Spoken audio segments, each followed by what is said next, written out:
All right, good morning, everybody. Okay, so Grant is on his way down the river, but the problem is once he takes Donaldson and Henry, and by the way, I have dirt here if you want to taste dirt later from Fort Donaldson, here it is. As he's going down the river, spies are telling the Confederate Army, hey, there's a Union Army, they've taken Fort Henry, they've taken Fort Donaldson, they're heading south, and everybody knows where Grant's going. There's one major railroad out in Corinth, Mississippi. And so the Confederates know what he wants, and they know they've got to stop him. But now remember, the Confederates are all kind of hanging out down in Corinth, because remember, they want to find a defensive war. They want to wait for Grant to get there. If you ever go there today, there's all kinds of ditches that they dug, and all them things are still there. You can actually climb them and hide like the soldiers did. And they're all anticipating Grant and that Union Army coming after them. But as they're going down the river, I'm just going to be really honest with you. Let's be real, okay, Maddie? General Grant is floating down the Tennessee River, heading toward Corinth, and the soldiers are marching on the land beside him. General Grant, I'm sorry to say this on video, General Grant, being the highest general, has a problem. He gets diarrhea. He gets the runs. And so he has, and it's bad. And he has to stop in the town. There's a little town called Savannah, Georgia. He stops there and rents a house, and he's going to make that his headquarters because he can't quit going to the bathroom. All right? So but his men keep marching just a few miles down the river, and they basically, out in this area, there is nothing. One of the good things about Shiloh today, if you ever go there, it's still out in the middle of nowhere. There's no major cities around. And so if you go there, in fact, most historians say, if you want to go to a battlefield that looks just like it did back then, go to Shiloh. In other words, Nathan, if a soldier came back to life who had fought there, he would recognize the place. Very little has changed, okay? So, but Grant's taking a rest in this little town. His men are marching along the river, and they come to an area that we take today called Shiloh. Shiloh is basically farmland. But right in the middle of the farmland is a little church. And the name of the church was Shiloh. That church is still there today. And Shiloh, by the way, Shiloh means house of prayer. Now, you should be writing now. I'm telling you a story, and you should be doing whatever you got to do to remember what I'm telling you. So the Union Army is coming. There's about 100,000 soldiers are going to end up being here roughly. And as they're marching, Grant is staying there at that house in Savannah, but his second in command is a guy named William T. Sherman. William Tecumseh Sherman. William Tecumseh Sherman. We just call him Sherman. You have probably heard the quote. He has a very famous quote. Someone asked Sherman one time, what was the Civil War like? And he said, war is hell. War is hell. That is from General Sherman. He's a no-nonsense, kind of a mean guy, hard to get along with, but him and Grant like each other, and they work together really well. Well, Sherman gets down to this open farmland. They're about 20 miles from Corinth, from that railroad area, okay? And nobody has stopped them. And so they decide to camp in and around this church. You'll see on your map that somewhere in there, you'll see I have right there in the left center, Shiloh Church. Everybody see that on the map? Sherman is actually going to make his area to sleep in and you know, kind of his headquarters. He makes that church his headquarters. So that's what General Sherman is. Grant is about 8 or 9 miles behind in the town of Savannah trying to go to the bathroom. He's going to the bathroom a lot. All right, everybody good? Sherman lays out his men. The Union Army is confident. They have taken Fort Henry, they've taken Fort Donaldson. Nobody has done anything to them, and they're feeling really good. Okay? And so basically when they lay out for the evening, in about a 4-mile circle, the Union Army is spread all out. One group here, one regiment here, one regiment here, one regiment here. But Sherman's kind of in the center. All right? And it's about, so on the date is April the 6th. 1862. April 6, 1862. Sherman decides to let the men take the day off. The next day will be the 7th, and so it's going to be the Sabbath, the day to go to church. Let the men rest, because they're going to be in battle in Corinth by Monday or Tuesday, so let's let the men relax a little bit. And so they spread out, they're resting, and they don't believe anybody has detected them. Unfortunately for General Sherman, the Confederates have been watching them all the time. They know exactly where they are. And the spies go back and tell Albert Sidney Johnston in Corinth and say, hey, the Union Army is spread out, they're relaxed, everything's wonderful, they're not really on guard, they're not really patrolling, they're pretty confident. Albert Sidney Johnston, the leader of the Confederate Army, Albert Sidney Johnston would be the equivalent today of a 4-star general.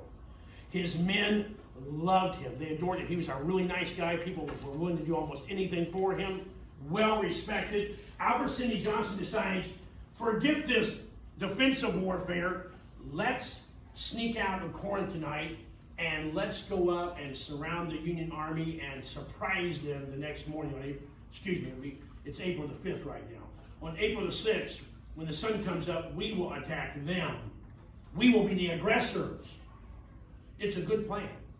Sherman and Grant have, first of all, they don't really respect the Confederate Army. They don't take them serious.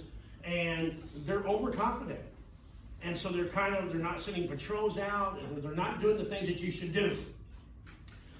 Albert Sidney Johnston takes his whole Confederate Army, and in the middle of the night, April the 5th, during the night, they move up until, y'all see your map? We're going to start at Fraley Field. Everybody see Fraley Field at the bottom of the map? Can everybody see what I'm doing up here? Here's what we're going to do. We're going to follow the battle. It's like a door closing. Albert Sidney Johnston wants to take his army and sweep left to right. He wants to sweep the Union Army into the Tennessee River. See the door swinging shut? The door shuts in the river. He's going to shoot or drown the Union Army into that river. It's a good plan. The Union is not aware of them. So on the night of April the 5th, 1862, Albert Sidney Johnston's men creep up, and they actually get within just a couple hundred yards of the entire Union Army, and the Union Army has no idea that they're there. They are just waiting for a little bit of light. And on April the 6th, 1862, they will attack. Okay? And remember, they've already won over here at Bull Run. They need one more big victory to get maybe England to take them seriously, maybe force Lincoln to have to negotiate with them and end the war. So it's a big moment. Everything is going the Confederate Army's way. They are not detected.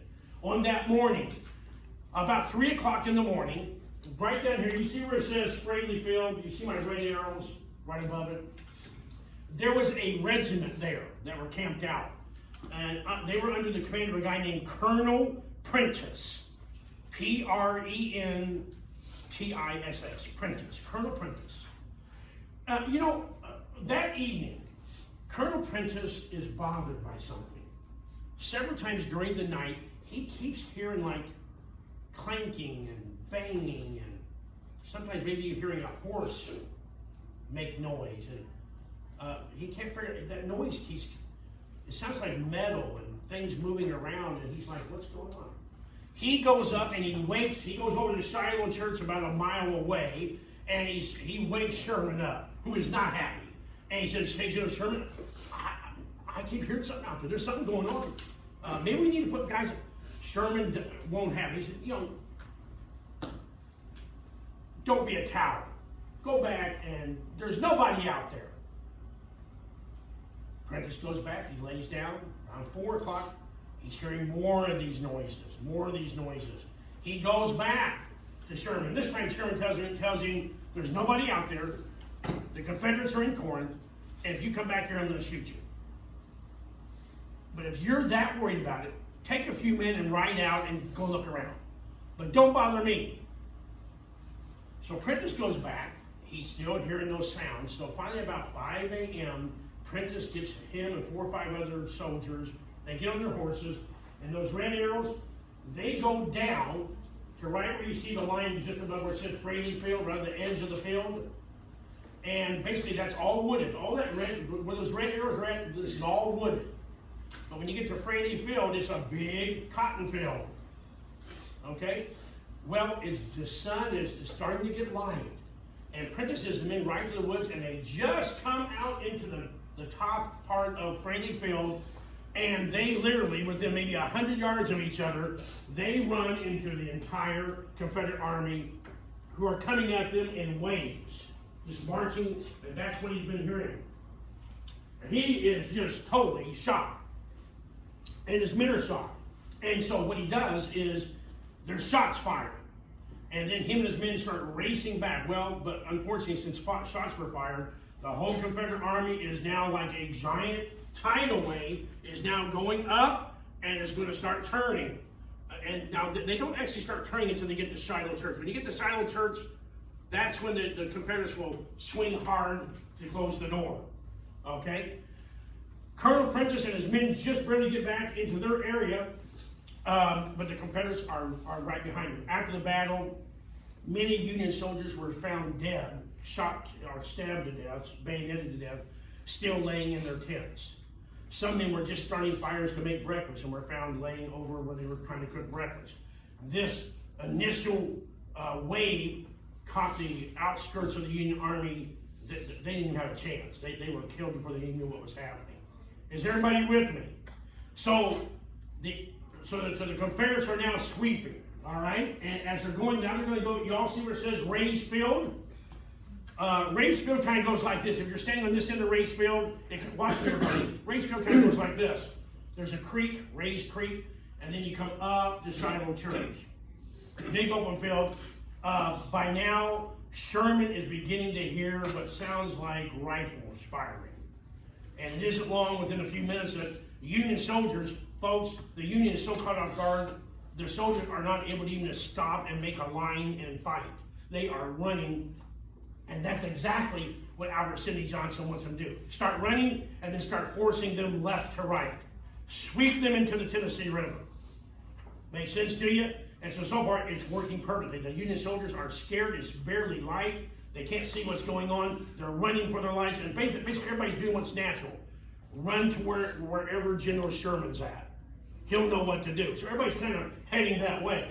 There is a big fight in Raised Field. A lot of killing going on there.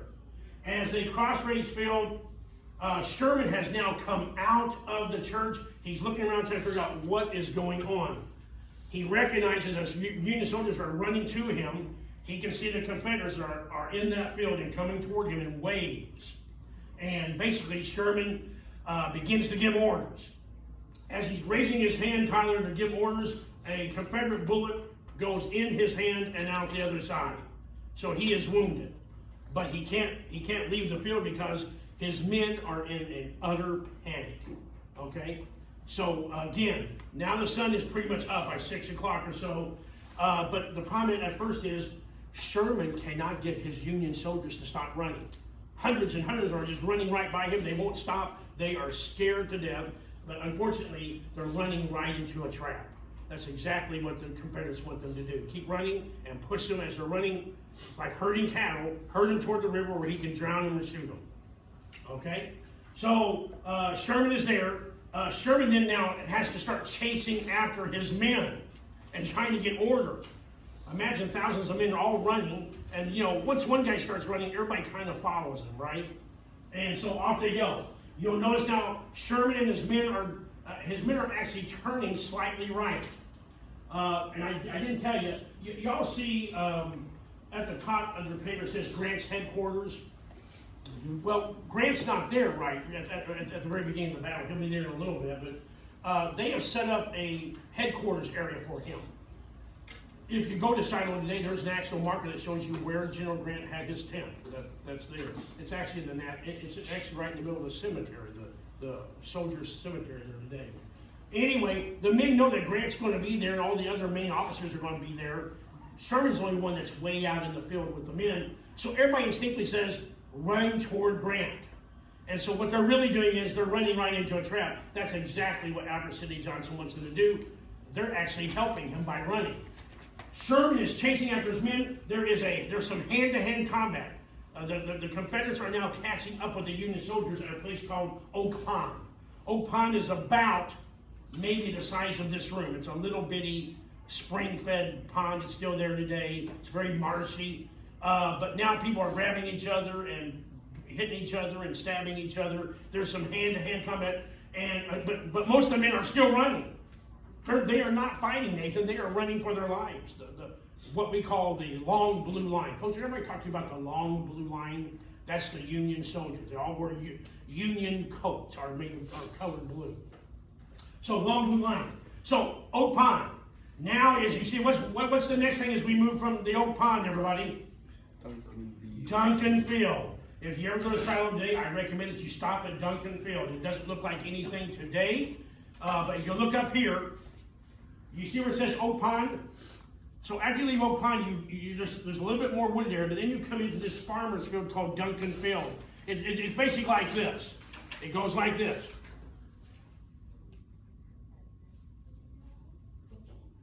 Okay, and at the very end of it is a little dirt road. That dirt road's still there. It's called the Sunken Road. That's where the farmer over the years have been driving his wagons back and forth to collect his crops. So it's just a little groove in the road. But it's deep enough that you can crouch down and you can kind of look up toward the field. All right. So it's at Duncan Field. The Union Army keeps running. They run all the way across Duncan Field, and Duncan Field is a good sized field, probably about the size of this building. It's nice size. When they get to the other side, that's when Sherman finally is able to get his men to stop. Stop and form a line. Turn around. Face the enemy. Line up shoulder to shoulder. Load your weapons if you got them, and prepare to fight. So it's the first time that they're going to be able to make any kind of stand. All right?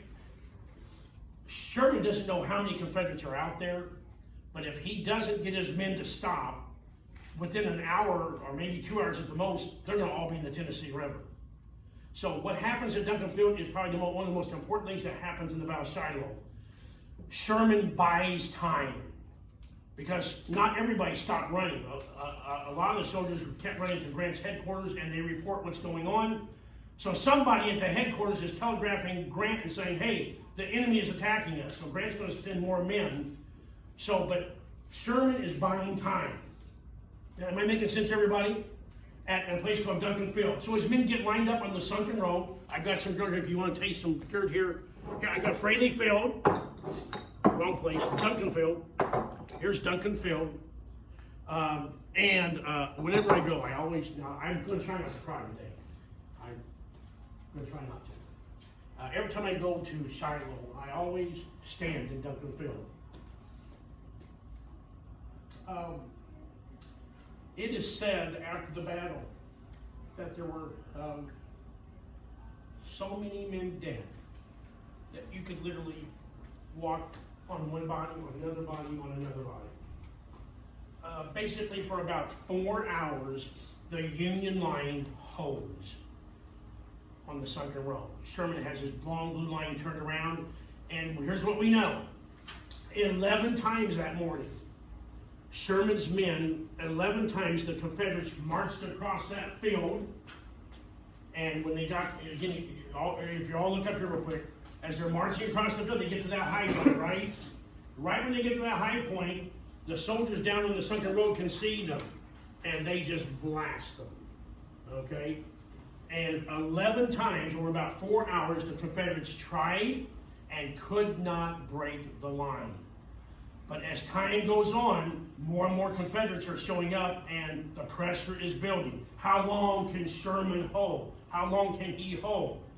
Well, after about 4 hours in Duncan Field, the Confederates decide, we'll keep attacking Duncan Field with some men, but let's swing our army to the right. What's to the right of Duncan Field?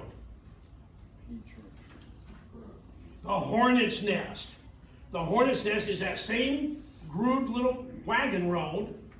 By the way, that wagon road goes from Duncan Field to what we call the Peach Orchard. That's where the man had a farm. Okay? Basically, they get to the Hornet's Nest. It's called the Hornet's Nest. I think here's the Hornet's Nest. Literally, soldiers on both sides after the war said they called it the Hornet's Nest because The bullets from both armies shooting at each other were so fast and so furious and so loud, it sounded like a swarm of hornets all over the place. It was so intense at the hornet's nest that when somebody fired a cannon, because they're not only shooting, they're firing cannons at each other, you all see where it says Duncan Field and then Peach Orchard? Mm-hmm. That area there where the two little red arrows are pointing, that still, even to this day, is a thick forest and scrub stuff. It is so thick. I've been to Shiloh probably 30 times. I have never been able to get more than a few feet in there. Between the thorn bushes, it is very, very thick. I've never seen anything quite like it. And they left it like that. But it was so thick, when cannons were firing, one of those cannons somehow hit a tree, and the tree was dry. It started to fire. The Union soldiers were actually on the sunken road, and they could see the fire erupting, and they could hear the Confederate soldiers screaming and begging for help because that fire was like a wall. And it just burnt people up. So this is very, very intense. So since they can't break through at the hornet's nest, the Confederates now sweep over toward the Peach Orchard. Everybody with me? Now, meanwhile, while most of the Confederate army is still going over toward the Peach Orchard, some Confederates are still fighting Sherman at on the sunken road. But although he held 11 times and held for 4 hours, he's lost a lot of men. He can't hold on to that corner of Duncan Field much longer. But the Confederates are trying to go around him. They still got the same plan. So they get over to the Peach Orchard. And at the Peach Orchard, it's again, they are literally hand-to-hand combat. They first line up and shoot each other, and they charge each other, and it is a total chaos going on. My most favorite dirt of Shiloh, it's the dirt that tastes like flour, is the Peach Orchard. Okay, it's delicious dirt. If you want some good dirt, Aaliyah, that's the dirt to try. Anyway, at the Peach Orchard, the Union line, who's been trying to hold all along that sunken road, is starting to cave. They don't have enough men. Too many men have ran away toward Grant's headquarters. It's starting to crumble. They can't hold on much longer. About the time that the Confederates are breaking through and heading toward the Bloody Pond, Sherman has to get his men out. So now Sherman and his men are running toward Grant's headquarters. Everybody is being swept that way. Now, it's at this moment, y'all see where it said Peach Orchard, and it literally, I've actually went and got some peaches from there, and I kept the seeds, dried the seeds out, so I have some peach fruit from that orchard today. Right, maybe 100 yards from the Peach Orchard is a place called the Bloody Pond. And the Bloody Pond, I got some water from there, I won't let you drink it, but in that part of Tennessee, the soil has a lot of iron in it. And the water, this pond smells. It has a red tint to it. It's about this point, as everything is crumbling. Y'all notice when I wrote the word Peach Orchard, at the end of the word orchard there's a little blue dot? Mm-hmm. Albert Sidney Johnston, the commanding general, rides out with some other officers to that corner, and they are looking at what's going on. Sherman is crumbling and is actually starting to retreat now. So the Confederates are sweeping that way. The Peach Orchard, the Hornet's Nest has crumbled, and the Union soldiers are running away, and so the Confederates are sweeping them. And now, in just the next few seconds, the Peach Orchard is crumbling, and from where he's at, you can almost see Grant's headquarters. The Confederates are so close to victory, Bobby, they can just about taste it.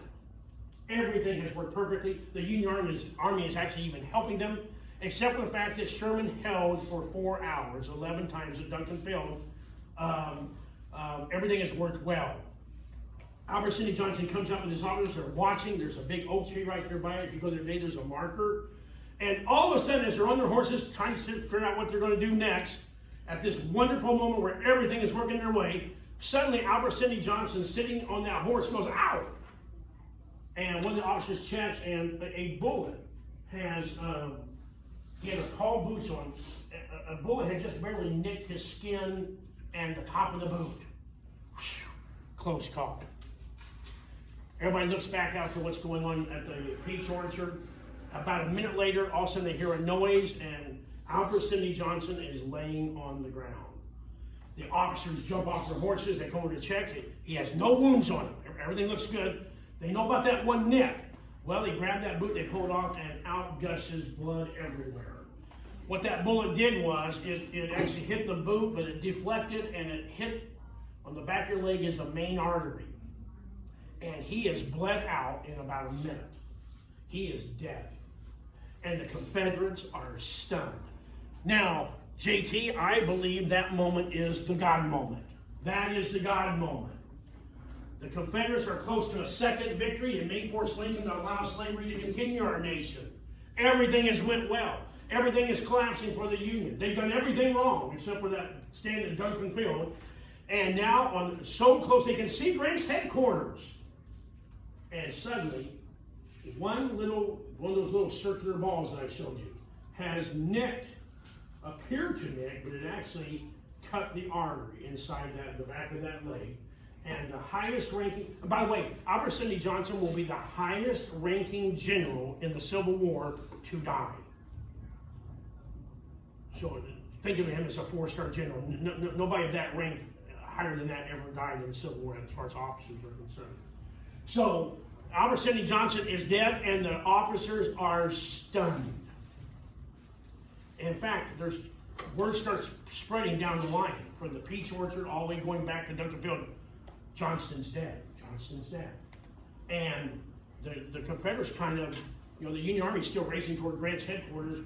They kind of stop. The officers all go huddle with the other main officers, and they decide, we are so close to victory, Nathan. I can see Grant's headquarters. I can see the fires, the smoke from their campfires. I tell you what, we've swept them. We're within a mile, probably less than a mile. The sun is now getting lower in the sky. Let's just stop, let the men rest. Let's figure out what to do with Albert Sidney Johnston's body, and we'll do what he would have wanted us to do. We'll finish him up tomorrow morning. Sound good?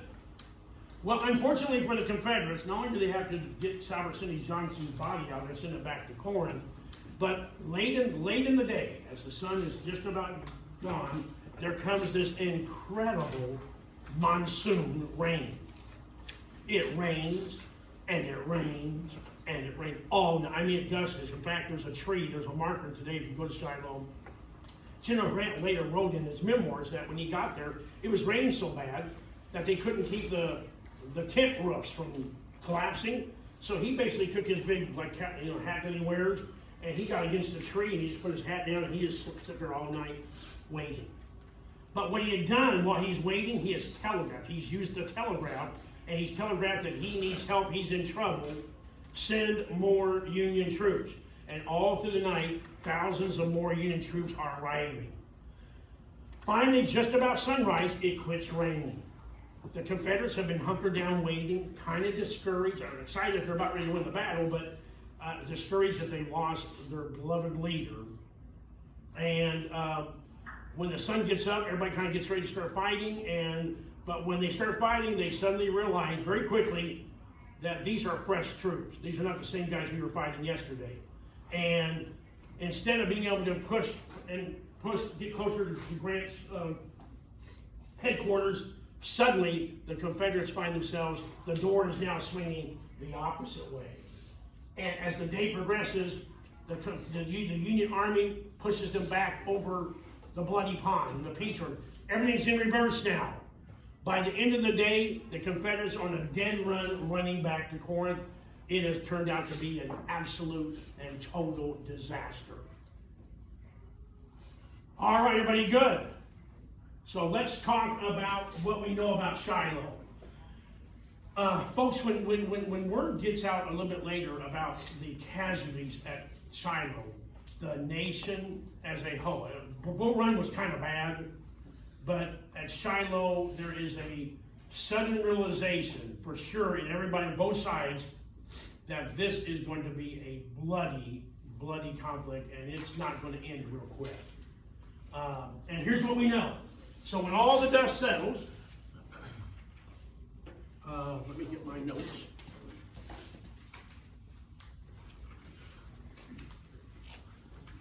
Roughly, we think there's roughly around 100,000 men that are engaged at Shiloh, okay? Here's what we know. I'm going to put this number. There are 23,000 casualties. Casualties mean dead, wounded, missing. 23,000 men dead, wounded, or just have disappeared. Okay? That's huge. Here's the numbers that you are going to probably be most interested in. How many Union soldiers are actually going to die right there on the battlefield? 1,754. Almost 2,000 men. The Confederates, 1,723. So they just have they didn't lose quite as many that are dead.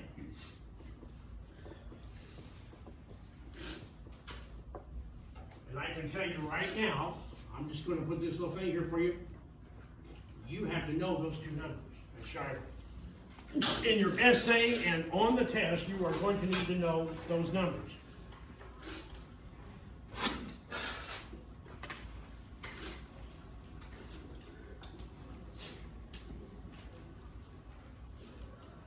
Now, what is important and what I want you to get from this is victory was in the hands of the Confederates. Can everybody see how we swung the door shut?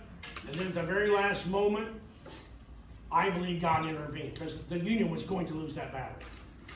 It was pretty much over. Had Sidney Johnson had been killed, here's what would have happened.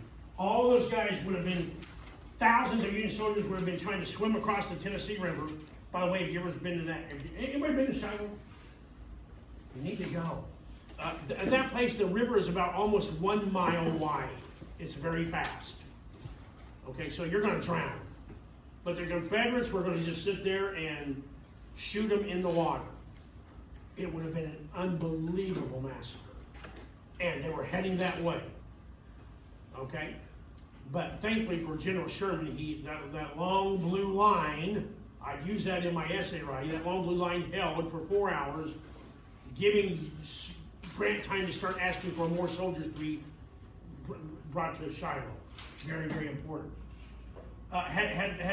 The bottom line is, folks, had Sherman not held for 4 hours, there would have been nobody telegraphed to send anybody else. They would have never gotten there in time. So it was a disaster.